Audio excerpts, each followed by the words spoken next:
Coucou, j'espère que tu vas bien. Je suis là aujourd'hui, on est samedi matin, je me viens à peine de me réveiller, j'ai encore ma tasse de café et je me suis dit pourquoi je ne te parlerai pas d'un de mes jeux favoris en ce moment, le Tarot del Fuego, que j'étudie.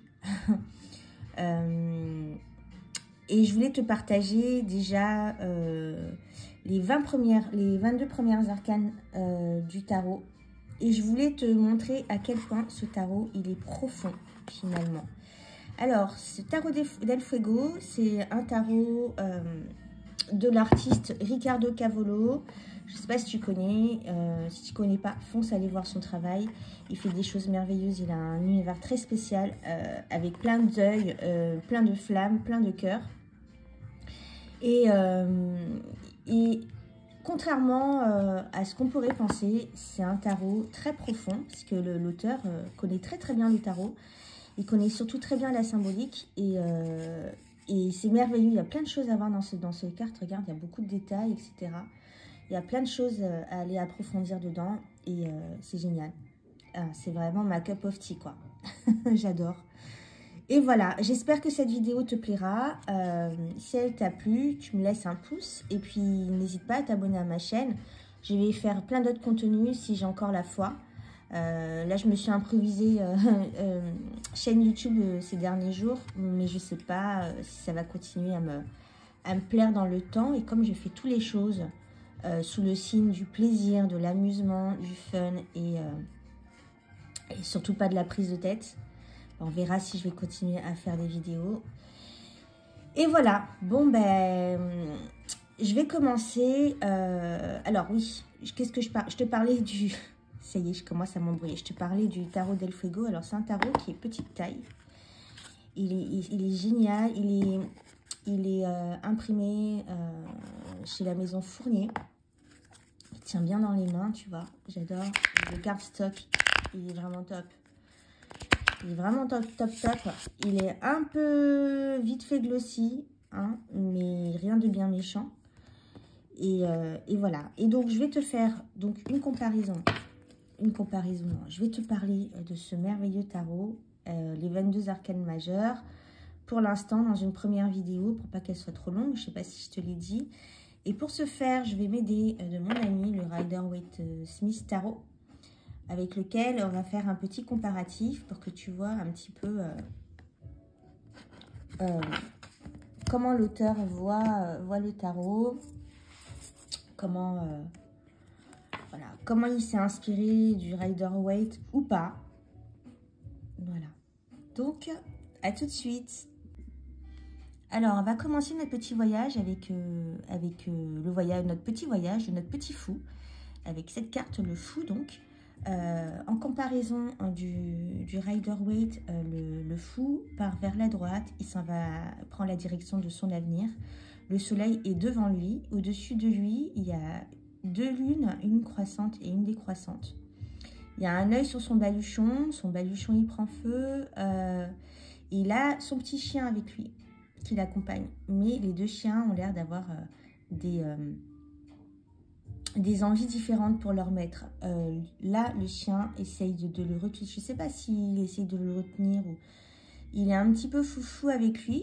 Mais là, le chien, il a ce sablier dans le ventre.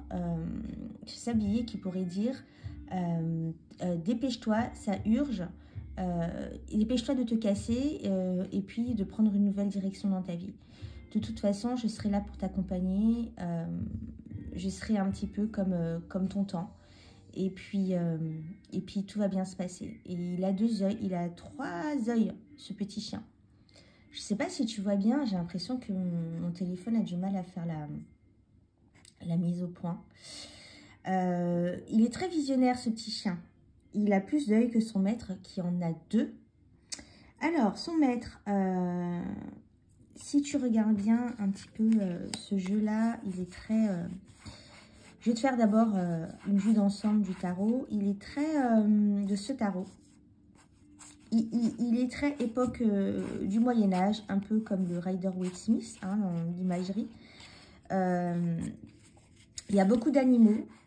Parfois, ce jeu peut paraître cruel. Il peut être dur parfois.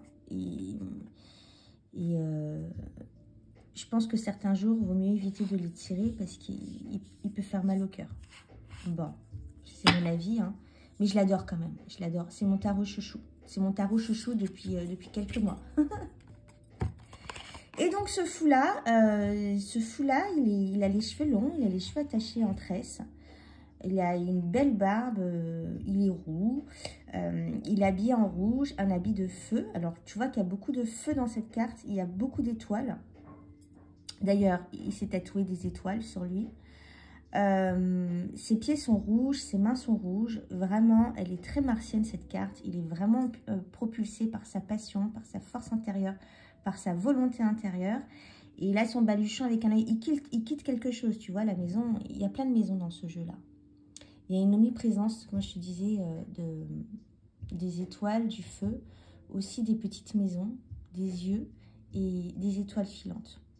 Donc, je te disais, sa maison, derrière lui, est renversée. Il a vraiment mis sa maison sens dessus-dessous. Il s'est cassé, quoi. La montagne aussi, peut-être il a traversé des obstacles difficiles qui l'ont décidé de partir. Il y a le volcan qui montre que vraiment, il y a une explosion interne qui s'est faite en lui, qui a fait prendre cette décision de se barrer. Son bâton, il a un œil aussi, il est vivant du coup, comme beaucoup comment dire, de choses inanimées dans cette carte sont vivantes finalement.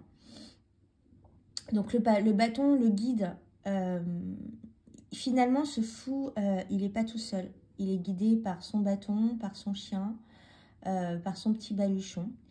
Et je voulais te parler de ces étoiles autour de lui.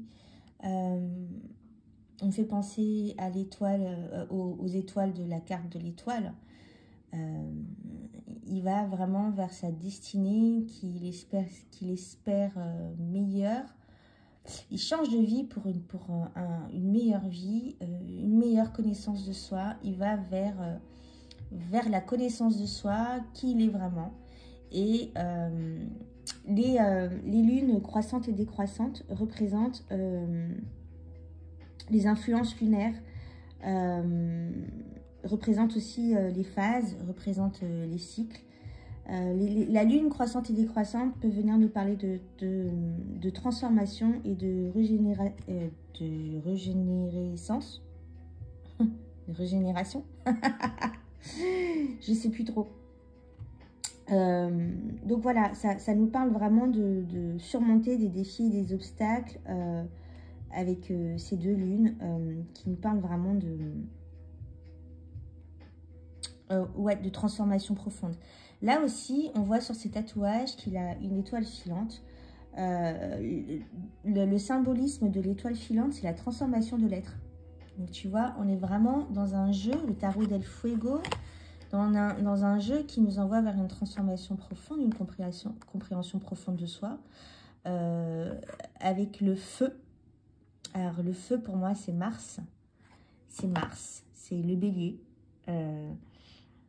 C'est un tarot oui, un fou qui fonce, parfois sans réfléchir des fois, mais qui a la détermination et une volonté très forte. Voilà. 5 minutes sur la carte du tarot, de la carte du fou, c'est pas mal. Hein. Ensuite, le magicien.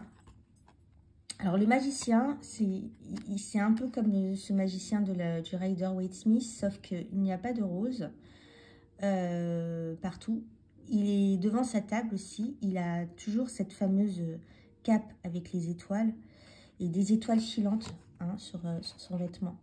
Rappelle-toi, l'étoile filante, c'est la transformation. Il y a beaucoup de transformation de l'être. Il y a beaucoup d'étoiles filantes dans ce tarot. Énormément d'étoiles filantes. Tu as l'œil aussi sur le tronc d'arbre. Tu as des flammes partout. Et il a un œil ouvert, un œil fermé. Et pour moi, ça représente un petit peu tout ce qui est en haut et comme ce qui est en bas, avec ses yeux ouverts et fermés en quinconce. Quinconce. Tu as Tu as une colombe qui monte vers le ciel et une qui descend. Tu vois, ça représente vraiment tout ce qui est en haut et tout ce qui est en bas. Il y a des œils sur les ailes des colombes, bien sûr. Sur sa table, tu as les 4 éléments, comme le Rider-Waite-Smith. Il a les mains rouges, toujours. Il a un tatouage d'une étoile filante et un tatouage du lapin. Le lapin représente l'abondance, tout ce qui est lié au renouveau de la nature.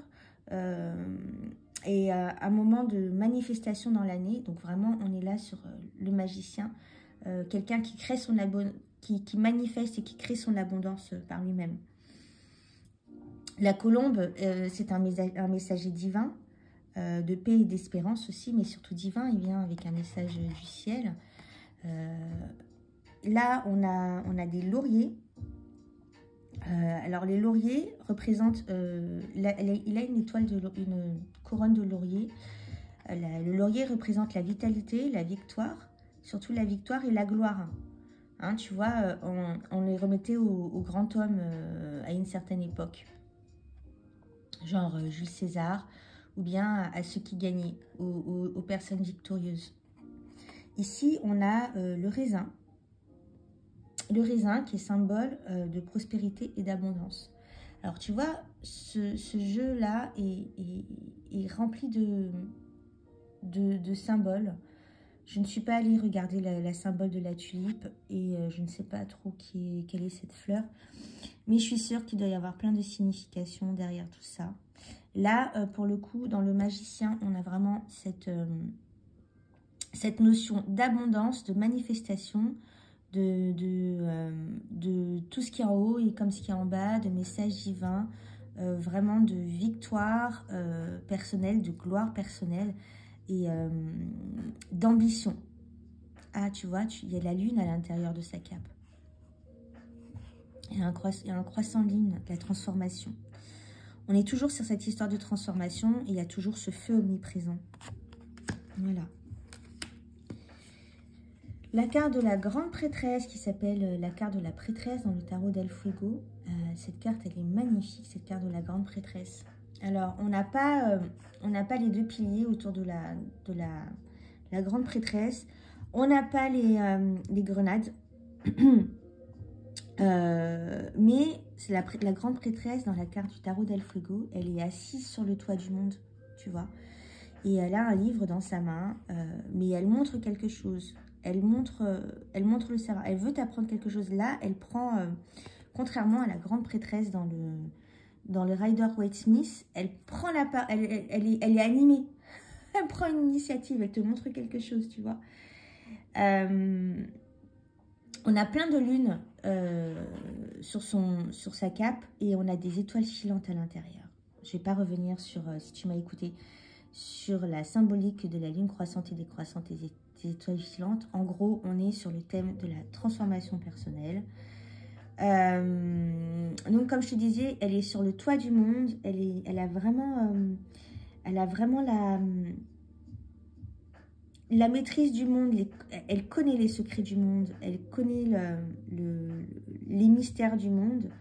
Elle a 6 yeux. Elle est dotée d'une grande clairvoyance. Sa colombe, il y a toujours la colombe qui monte vers le ciel. La colombe qui est messagère divin. Il y a la lune croissante. Il y a des étoiles. Et c'est très marrant parce qu'il n'y a pas un ciel au-dessus d'elle. C'est comme si elle était enracinée au ciel. Elle est enracinée à la terre et au ciel. C'est très symbolique. Hein. Elle est enracinée à la terre et au ciel. Et elle est comme un vieil arbre, en fait, qui a créé de vieilles racines. Les arbres qui sont là depuis des millénaires, parfois. Des millénaires, j'exagère, des centaines d'années. Et qui pourraient en raconter des choses s'ils pouvaient parler, tu vois.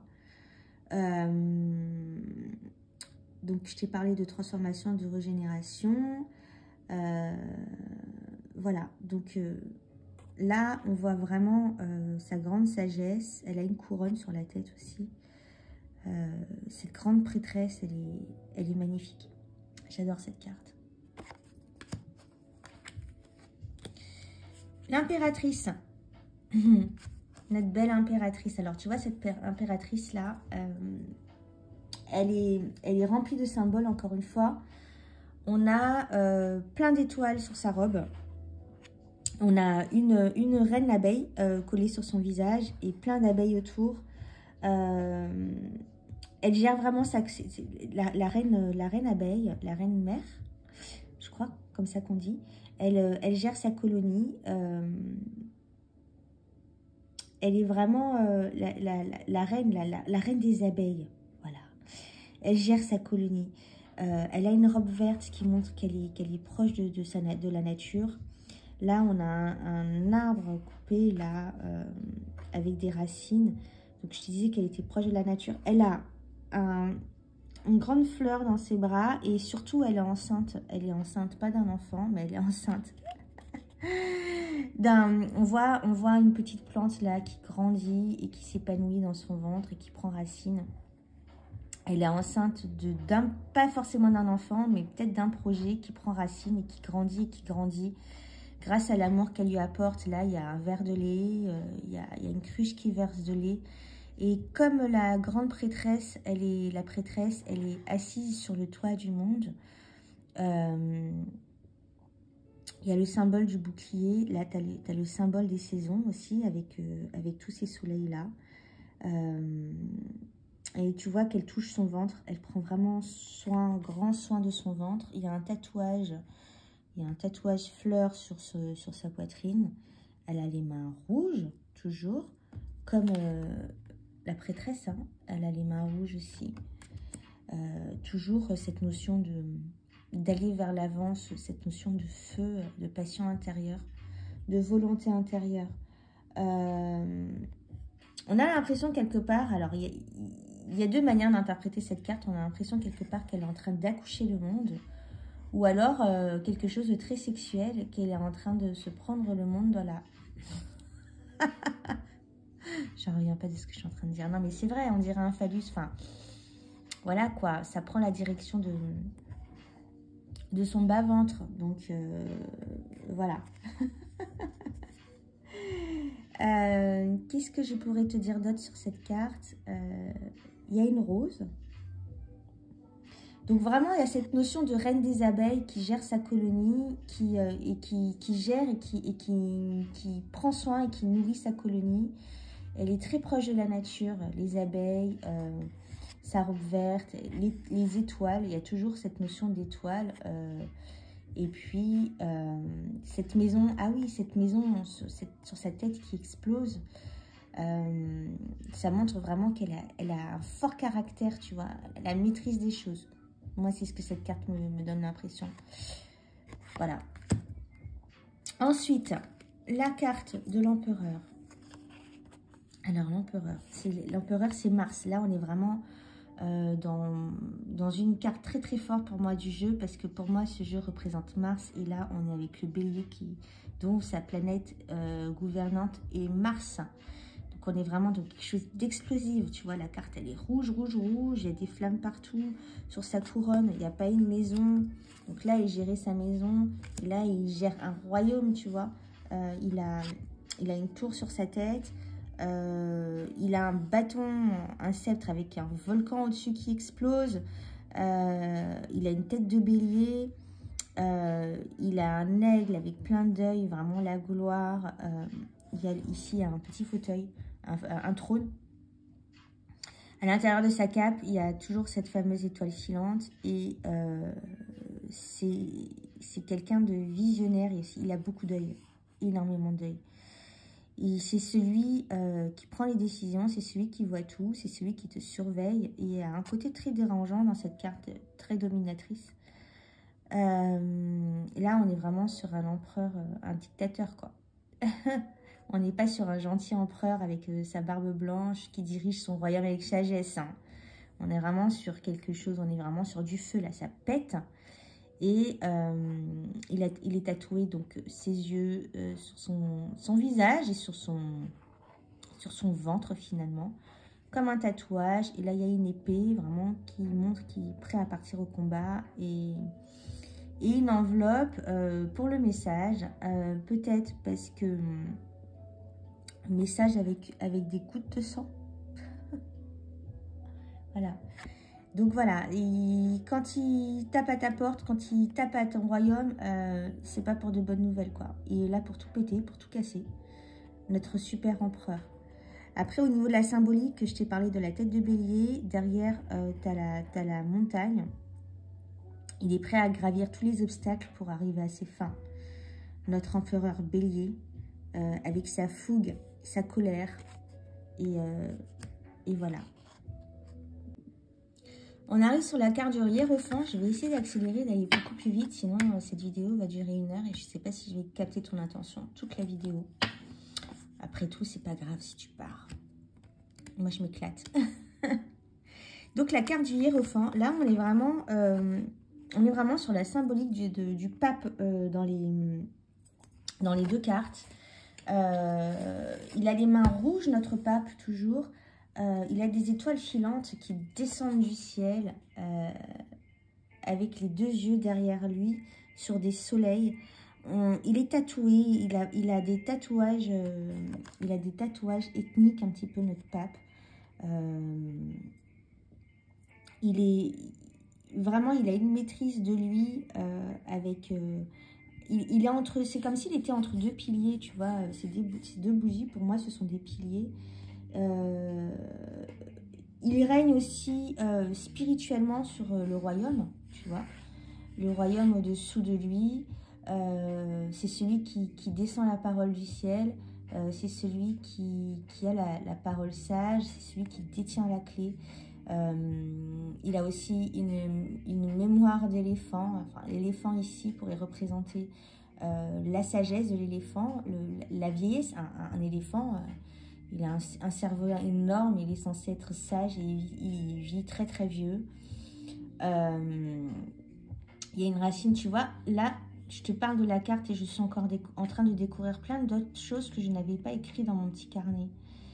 Il y a cette espèce de branche avec ses racines à l'intérieur de la tête de l'éléphant. C'est la mémoire du monde, c'est la mémoire du peuple. Il a tous ses yeux.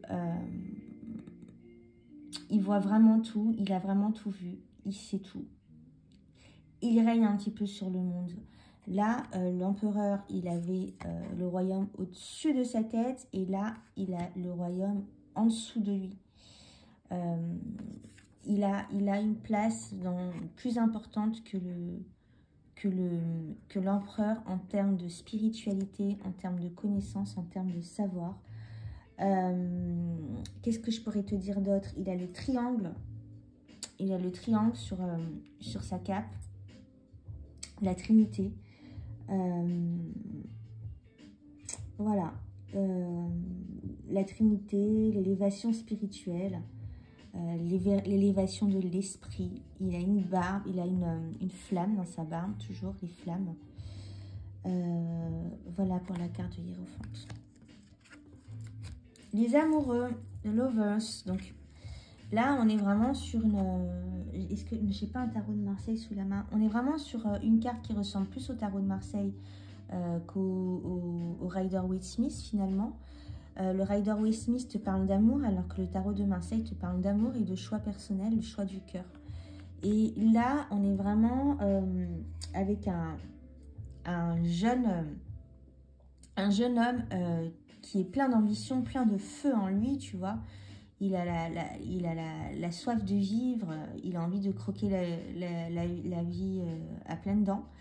Et là, tu as 2 charmantes demoiselles qui sont collées l'une ou l'autre, sont des siamoises, c'est-à-dire que s'il choisit finalement, il choisit les 2, elles sont inséparables, sauf que les 2 ont 2 perspectives très différentes pour le prince. Il y en a une qui est plus là pour le charmer et l'autre qui est plus là pour lui fournir de la solidité dans son couple. Elle lui propose une plus grande maison, un plus grand foyer et l'autre une petite maison. Il y en a une qui lui propose du vin blanc, l'autre qui lui propose du vin rouge. Et finalement, il a l'air de se dire, mais merde, je suis dans la merde en fait. J'ai pas envie de choisir toutes les 2. l'une des deux. Si j'en prends une, je prends l'autre avec. Et j'ai pas envie, j'ai envie de faire autre chose, j'ai envie de profiter de la vie. Et l'ange, ici, est représenté par une colombe, le messager divin, qui lance sa flèche en cœur sur lui. Et qui, pour moi, cette carte, finalement, de Lover, c'est qu'il se choisit lui-même, en tout cas. Il choisit son bien-être, il choisit d'aller de l'avant par lui-même. Ces deux nanas-là n'ont pas l'air de l'intéresser du tout. Et il sera pour lui difficile de satisfaire ces deux demoiselles parce qu'ils n'ont pas du tout les mêmes ambitions. Lui, il a envie de découvrir plein de choses, d'aller de l'avant, et elle veut construire quelque chose finalement. Donc, on est plus dans une carte de choix là. La carte du chariot. Et j'aime beaucoup cette carte du chariot. Alors, cette carte du chariot, elle est tirée ou pas par un renard et un tigre. On est plus dans une roulotte qu'un chariot, une roulotte de cirque. Là, on n'a pas l'impression qu'ils sont en train d'avancer. T'as le roi, t'as un roi, un vieux roi là, qui sort sa tête. On dirait qu'il sort sa tête pour il se demande, est-ce que tout se passe bien à l'extérieur? Je vais juste jeter un coup d'œil pour voir si on avance bien ou voir qu'est-ce qui se passe à l'extérieur. Il n'a pas l'air très inquiet, hein. Je pense qu'il est bien installé dans sa roulotte. Il doit faire sa petite live dedans. Et voilà, il n'est pas trop inquiet. C'est quelqu'un de calme, ce chariot. C'est quelqu'un de calme, quelqu'un de sage. On est plus sur un vieil homme que sur un jeune homme là. On est plus on est plus dans une optique de victoire, d'aller de l'avant. Et là, on est plus dans une optique de tranquillité. Là, tu vois, il y a un cœur. Il y a un cœur sur la roulotte.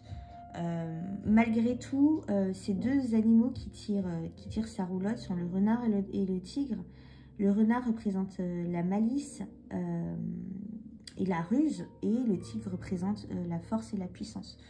Donc vraiment, on est sur un personnage qui est malicieux, qui est puissant, mais qui est aussi très calme et qui va vers son petit chemin tranquillement. Il n'est pas pressé, hein, une roulotte ne va pas à vive allure, ça avance tout doucement. Il explore les lieux, il s'arrête de temps en temps, il explore le terrain et puis il repart tranquillement. Mais il sait où il va, il est très centré sur lui, et très aligné, très calme. Voilà, pour moi, c'est une belle carte de chariot. Voilà, tu as les étoiles autour. La justice. Alors là, on est sur un tarot de Marseille. Hein. J'aurais dû sortir mon tarot de Marseille. Là, on a la justice en carte 8 et on a, alors qu'elle est en 11, sur le tarot Rider-Waite-Smith. Mais c'est pas grave. Là, on a une justice qui a deux couleurs, rouge et bleu. Rouge, la puissance, et le bleu, c'est la spiritualité. Elle a la balance dans sa bouche, elle a les yeux au-dessus qui sont voilés, qui sont bandés, et elle a quand même des yeux qui sont ouverts, donc elle n'est pas complètement aveugle, cette justice. Elle voit très bien ce qu'elle fait et le verdict qu'elle donne. Là, tu as une main ensanglantée et je me rends compte qu'il y a un symbole à l'intérieur. Est-ce que c'est un symbole de rune ou une blessure? Une blessure. Ah, tu vois, mais la justice, elle est tranchante. Hein. Elle coupe des doigts, elle coupe des mains s'il faut. Et c'est marrant parce que dans cette justice, on a un lion aussi. Et il est au-dessus du monde, comme notre carte du hiérophant. Elle est au-dessus du monde aussi, donc elle dirige, elle représente vraiment la justice divine, si tu veux. Elle descend du ciel, elle a une épée à la main, comme toute justice. Elle a un œil fermé sur sa couronne. Elle est couronnée, la justice. Ah oui, mais elle est couronnée ici aussi. Qu'est-ce que je voulais te dire sur cette justice? Ouais, cette justice, elle est aussi au-dessus du roi parce qu'elle est une justice divine. Le lion, il représente la force, la royauté, les symboles de justice, image de pouvoir et de bravoure. Donc on est vraiment sur une justice divine qui fait pas semblant, hein, qui tranche quand il faut trancher et elle voit tout finalement. On croit qu'elle voit rien, mais elle voit tout. La justice, je la mets de côté. L'ermite, oh, il est trop beau cet ermite. Cet ermite, il n'a pas de lampe dans la main. Sa lampe, c'est le phare loin devant qui le dirige avec sa lumière. En même temps, il voit rien, il a les yeux bandés. Cet ermite, ce qui montre que vraiment, il va chercher les réponses à l'intérieur de lui et pas à l'extérieur.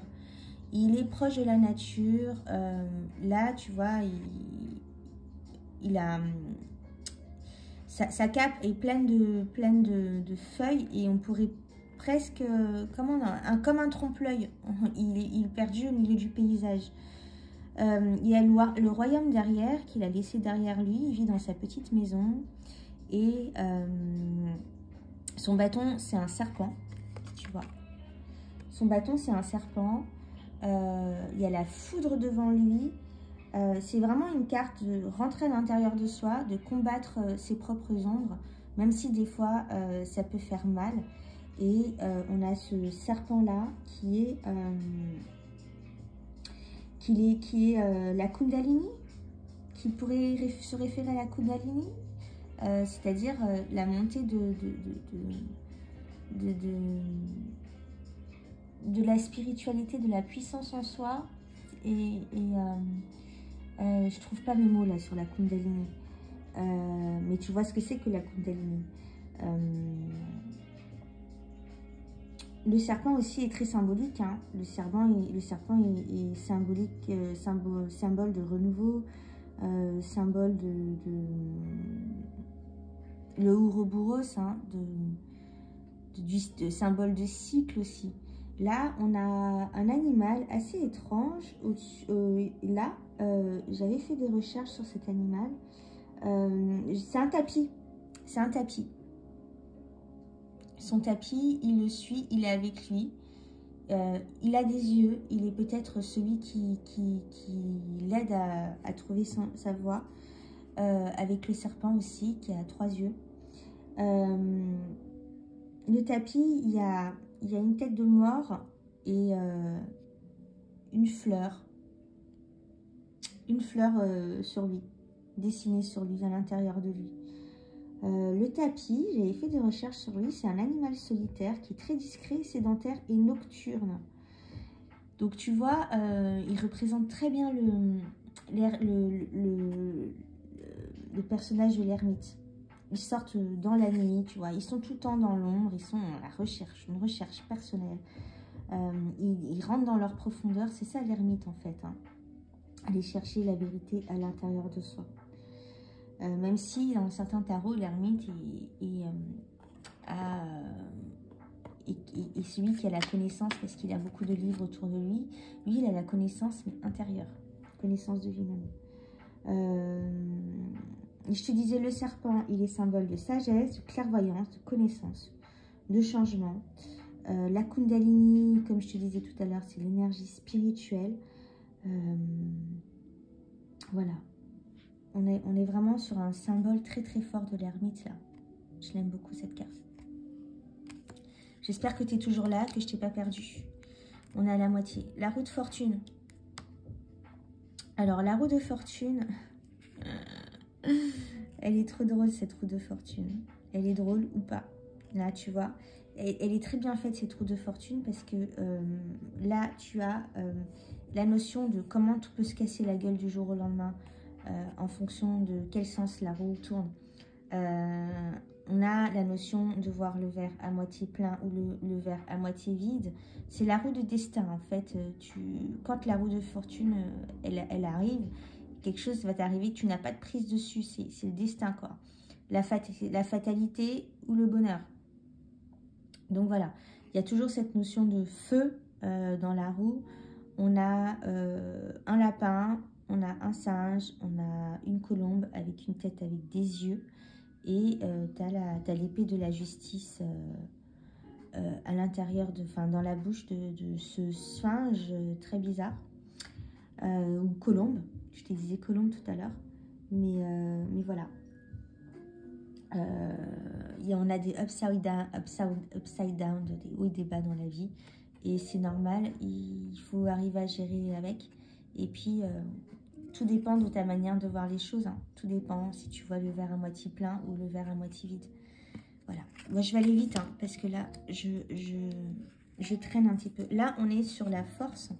J'aime beaucoup cette carte de la force aussi, parce que la force, là, elle représente pas un adulte, mais elle représente une petite fille qui est dans la gueule d'un monstre et qui se débat contre le monstre. Et tu vois, elle s'est fait manger les jambes. Et même si elle s'est fait manger les jambes, elle continue à se battre. Et elle a la force et la vitalité avec elle.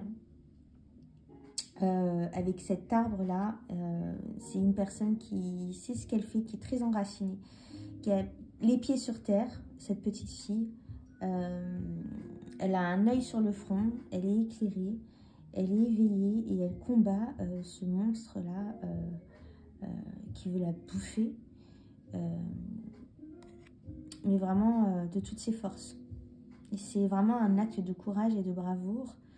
Et voilà, elle est magnifique cette carte. Elle me fait de la peine cette petite fille. Tu vois, elle s'est fait bouffer une jambe là, elle saigne. Alors, elle est accrochée à une branche et on a le retour de ce raisin là qu'on a vu dans la carte du magicien, il me semble. Le raisin qui représente vraiment la prospérité, la prospérité, l'abondance. Et l'arbre représente l'ancrage, la jeunesse. Et voilà. Le raisin, alors j'avais noté le raisin représente la longévité aussi. La plénitude, la joie de vivre. Donc tu vois, cette petite fille, elle lâche pas l'affaire. Elle, après cette carte-là, elle voit le verre à moitié plein. Donc elle a décidé de vivre, de se battre. Et elle a plein d'ambition, elle a plein d'envie, elle est encore jeune. Elle veut continuer à vivre. Et voilà, elle se bat jusqu'au bout. Ensuite, nous arrivons sur la carte du pendu. Le pendu, là, il est pendu sur une branche qui flotte. Il n'est pas accroché à un arbre. Tu as toujours le symbole du raisin, là, qui est symbole de fertilité, de plénitude, de joie de vivre. Donc, c'est horrible, hein. Il a la tête enfermée dans un sac. J'aime pas trop cette image. Elle m'étouffe. Mais son visage, il est sur sa poitrine. Il est sur une branche qui flotte. D'accord. Donc, c'est un peu imaginaire, son histoire-là. Il y a deux colombes autour de lui, des éclairs. Il y a une colombe avec un cœur et une colombe avec des flammes. Il y a des éclairs. Il y a le feu autour de sa tête au lieu de l'auréole. Il est vraiment en phase de transformation interne. On a la chauve-souris. La chauve-souris qui représente le changement. L'abandon de vieilles habitudes et le fait de revoir les choses. Donc on est vraiment dans la symbolique du pendu là. De voir les choses de manière différente, d'avoir une autre vision de sa vie et du monde qui l'entoure, avoir des perspectives différentes, de voir la vie sous un prisme différent, bref. Là, on est dans une phase de transformation, de changement certain et de laisser tomber l'ancien pour aller vers le nouveau. En tout cas, une phase de réflexion, de pause, d'immobilisme pour un changement prochain qui est la carte de la mort.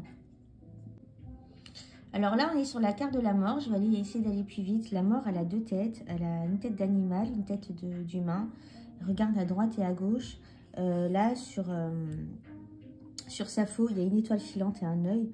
l'étoile filante de la transformation. Là, tu vois, il sort du sol pour découper. Alors, il allait vraiment aller fouiller à l'intérieur, aller couper des têtes. Tu as 3 soleils derrière qui représentent vraiment les cycles. Tu as le feu et tu as ce papillon de la mort. Ce papillon tête de mort, pardon. Papillon tête de mort qui annonce une mort imminente quand il arrive dans une maison, dans le folklore européen. Ensuite, là tu vois, il y a un bâton dans sa main avec une chrysalide, représente le changement, la transformation. Là pareil, tu as les soleils. Cette phase de transformation de la mort, elle est compliquée, elle est difficile. On peut se sentir mourir pour mieux renaître. Et elle peut se passer sur plusieurs cycles, tu vois, ça peut être un processus long. On a un serpent à 2 têtes là, qui annonce, pareil, le renouveau, la transformation. Voilà. Carte de la mort. Hop. J'en suis, moi, je fais n'importe quoi. Ouais, la carte de la mort. Ensuite, on est sur la carte de tempérance. J'avais commencé à te tourner une vidéo sur cette carte-là parce que c'est la carte de l'année. Il y a tellement de choses à dire sur cette carte qui est très profonde et très magnifique. La carte de tempérance là est sur un croissant de lune. Elle ne verse pas du liquide entre 2 coupes. Elle balance où elle reçoit de l'eau d'une des cornes d'abondance, et de l'autre du feu. On a vraiment le mélange de l'eau et de l'air, du feu et de l'eau, pardon, qui est un mélange alchimique. J'en reviendrai sur la carte de la tempérance si je fais cette vidéo. Ces 2 liquides qui donnent l'équilibre finalement. On a des étoiles, on n'a pas de visage, mais on a des étoiles sur son visage. On a l'arc-en-ciel derrière qui représente vraiment le mélange des 2 éléments, l'eau et le feu. On a aussi l'arc-en-ciel, quand la pluie s'en va, il y a l'arc-en-ciel qui apparaît dans le ciel, un renouveau, une espèce de la tranquillité qui revient, quoi. Elle est céleste, cette tempérance. Ce n'est pas un ange.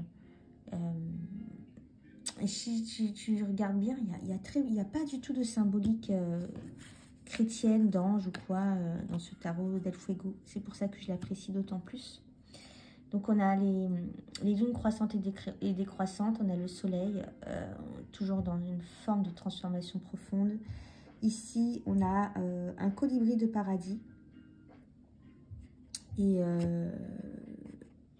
ici, là, sur la carte du Rider-Waite-Smith, on a le soleil. Le soleil, il revient là. Et voilà, on a les étoiles filantes. On a une fleur. Je ne suis pas allée trop rechercher ce qu'était cette fleur. Mais je suppose que là, on est dans une symbolique de beauté, de renouveau, enfin d'équilibre, avec ce colibri et cette fleur.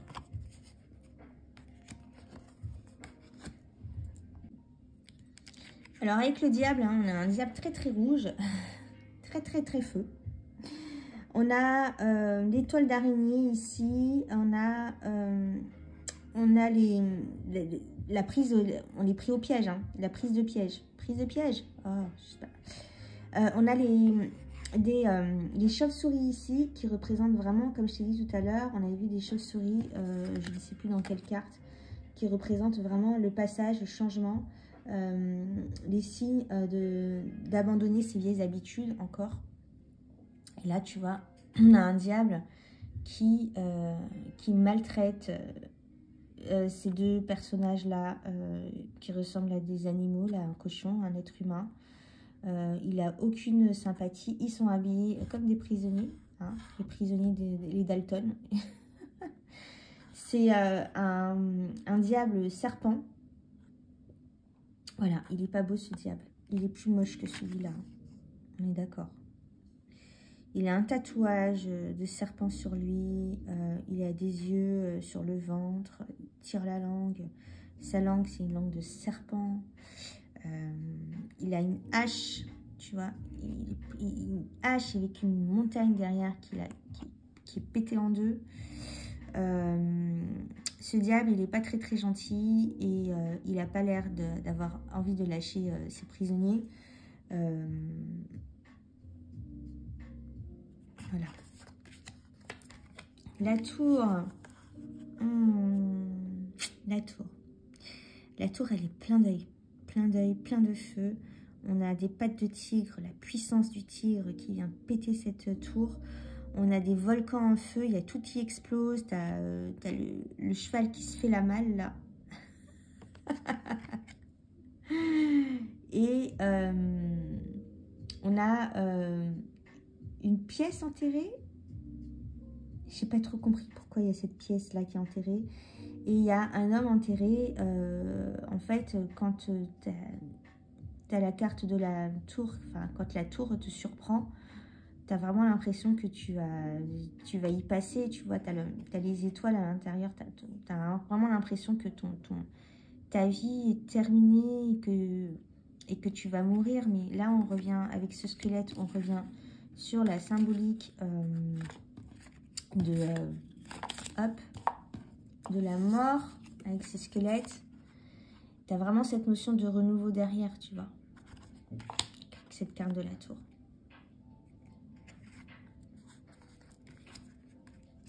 Ensuite, l'étoile. Notre petite étoile, c'est une sirène. C'est une sirène. Il y a plein d'étoiles filantes derrière. Tu as une constellation. La constellation. Je ne sais pas aller voir quelle était cette constellation. Mais j'ai envie de dire la constellation d'Orion. Peut-être que je me trompe. Je crois que c'est ça, les 7 étoiles. C'est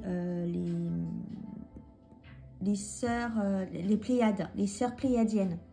C'est ça. Là, on a des étoiles filantes dans tous les sens. Il y en a qui remontent, il y en a qui redescendent. On a les étoiles autour de sa tête. On a les 7 étoiles autour de sa tête. Elle nourrit le sol par elle-même. L'eau vient d'elle-même. Elle est poisson. Et ça veut dire qu'elle est très sensible. Tu vois, là, tu as vraiment le système solaire derrière elle, ce qui montre que vraiment, c'est un personnage pas humain, c'est un personnage venu d'ailleurs.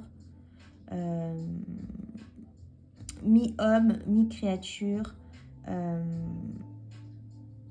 qui partage sa sagesse. Elle a un verre renversé sur son ventre. Elle a on sent un petit peu, je sais pas pourquoi, cette carte elle me fait penser à la souffrance. On a des gouttes d'eau, la souffrance émotionnelle, tu vois, elle est très très sensible, cette étoile. Et on a le verre à moitié vide ou à moitié plein. Je pourrais pas dire. En tout cas, il y a cette notion de nourricière avec cette eau qui coule. On a quelqu'un qui est en phase de transformation. Va-t-elle devenir un humain ou va-t-elle devenir un poisson? Elle est vraiment en train de se réaliser elle-même et de devenir elle-même. Voilà.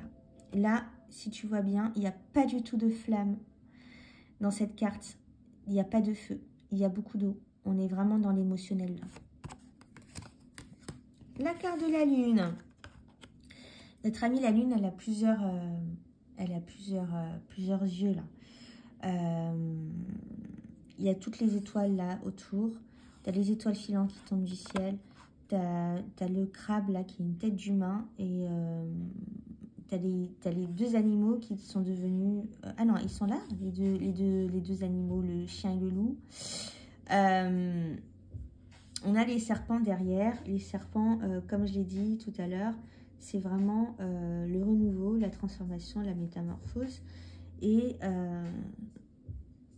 on a ces châteaux-là qui sont ouverts, qui sont cassés. Pour moi, ça voudrait dire que on est rentré dans sa forteresse intérieure, on est allé explorer ses racines et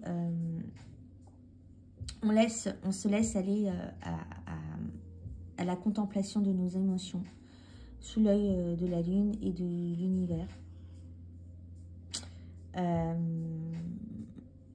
Voilà. Elle est très belle cette carte.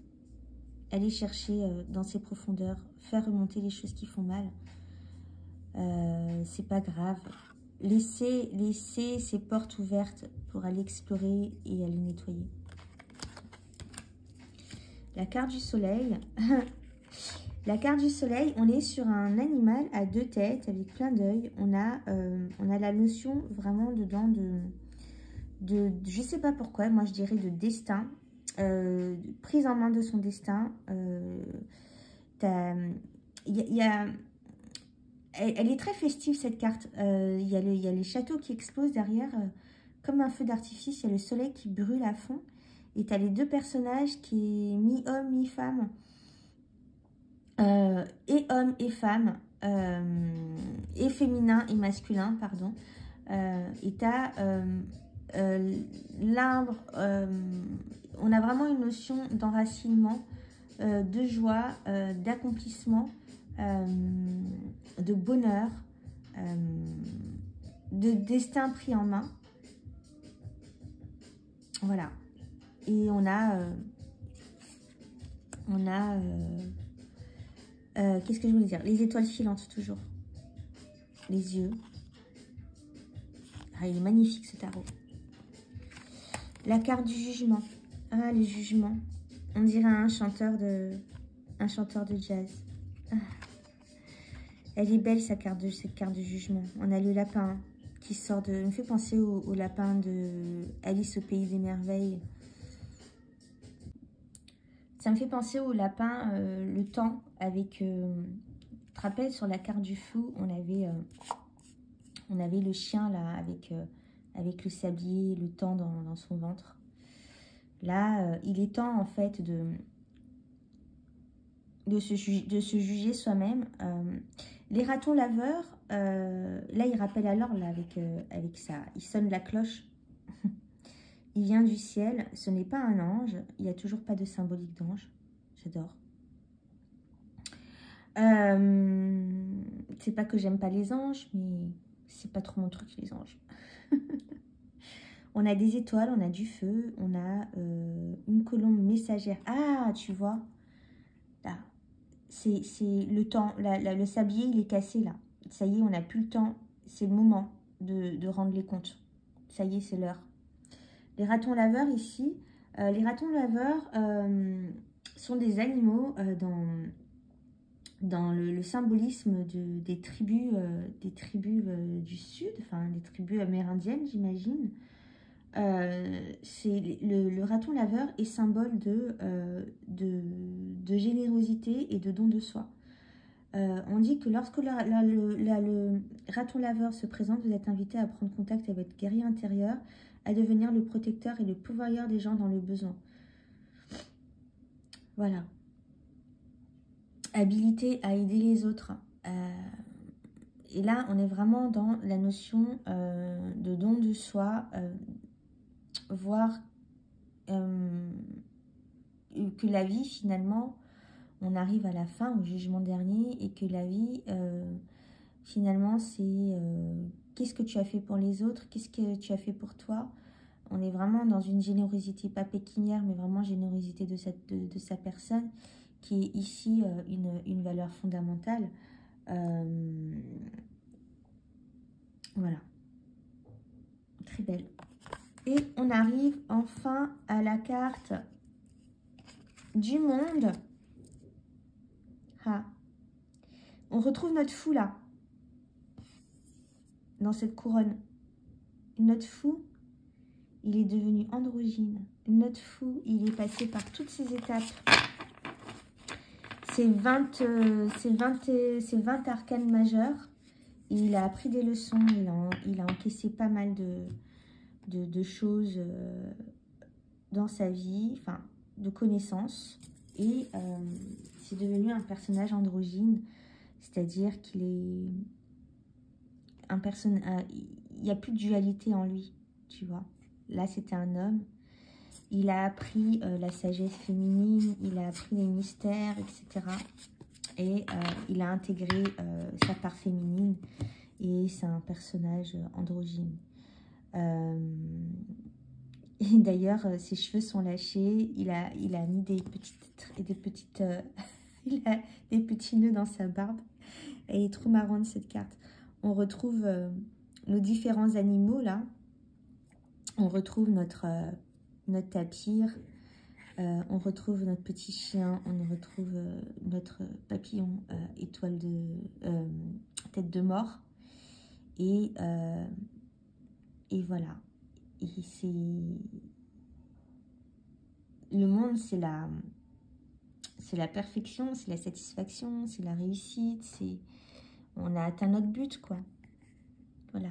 Et le but, en fait, ici, de notre fou, c'est, à travers ces apprentissages, de devenir quelqu'un d'autre, complètement transformé.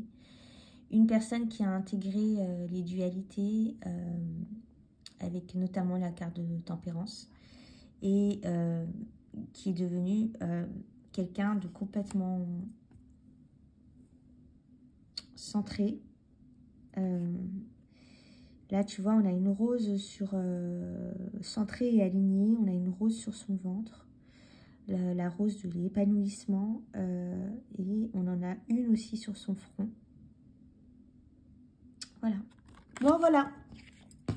Je vais arrêter. J'ai énormément parlé. Cette vidéo va être très, très longue. Et je m'en excuse d'avance. Mais j'espère que cet approfondissement des arcanes majeures du tarot del Fuego t'aura plu. N'hésite pas à commenter, on en parle dans les commentaires ou en message privé sur Instagram. Comme tu as pu constater, ce tarot là me passionne. Il est plein de symboles et tu vois, j'avais pris plein de notes, plusieurs pages de notes, et là en te faisant la vidéo, je me suis rendu compte d'autres détails qui m'avaient échappé. Il y a tellement de choses, il est merveilleux. Il est merveilleux, il est petit, tiens, je l'adore. Il fait définitivement partie de mon top 10 maintenant. Bon ben voilà, j'espère que cette petite vidéo t'aura plu. Je te dis à plus tard pour une autre vidéo sur la suite. Tarot del Fuego peut-être, ou une autre vidéo en tout cas. J'espère. Allez, bonne journée, bisous.